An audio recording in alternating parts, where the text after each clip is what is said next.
Air fronts. Objective: to learn the major types of air fronts.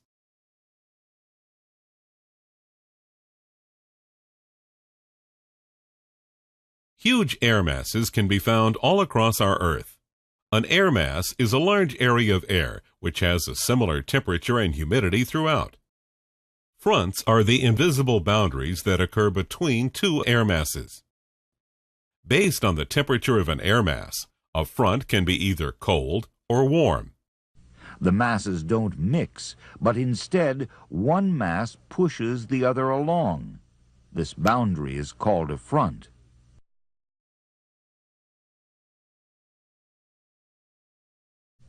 A cold front forms when a cold air mass pushes a warm air mass. Because the cold air is denser than the warm air is pushed up quickly. As the warm air rises quickly, the moisture in the warm air cools and condenses. The water vapor changes to tiny drops of liquid water. Clouds form as a result of this cooling. The clouds that form are usually cumulus clouds. The size of the clouds depend on the amount of moisture present in the warm air mass. Precipitation is often heavy along a cold front. It may not last long, but it is generally a heavy rain with increased wind speed. Thunderstorms are common along cold fronts. During the winter, snowstorms and blizzards may occur along a cold front depending on the temperature differential and the amount of available moisture. Cold fronts are represented as blue lines with triangles pointing in the direction the front is moving. Cold fronts move from the northwest to the southeast. When a cold front passes over an area, temperatures may drop as much as 15 degrees, sometimes even more than that. As they're moving, air masses don't mix. Instead, one will push the other.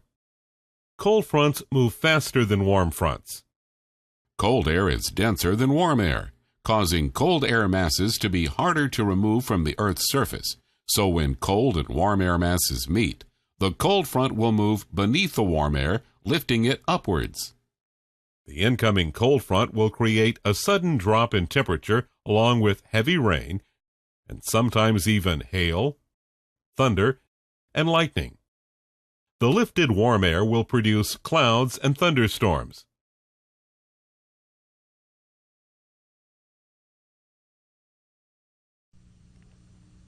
A warm front occurs when a warm air mass pushes a cold air mass.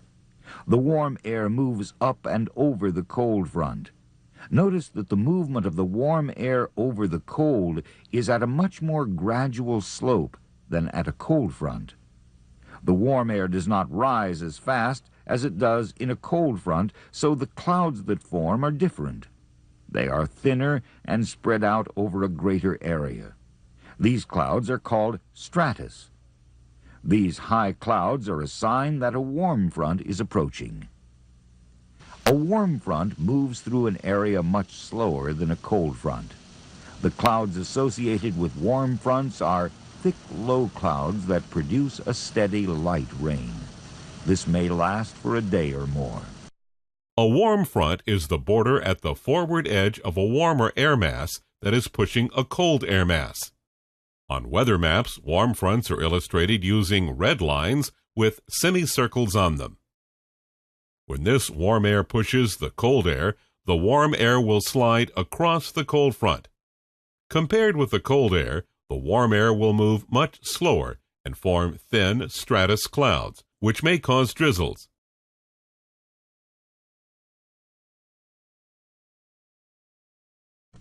Sometimes the boundary between a cold and warm air mass doesn't move.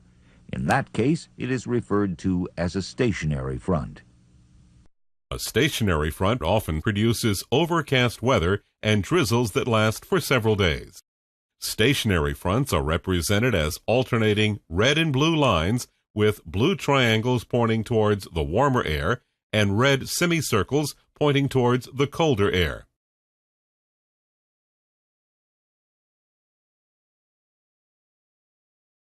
Sometimes when a cold front is overtaking a warm front, the warm front is actually lifted above the ground.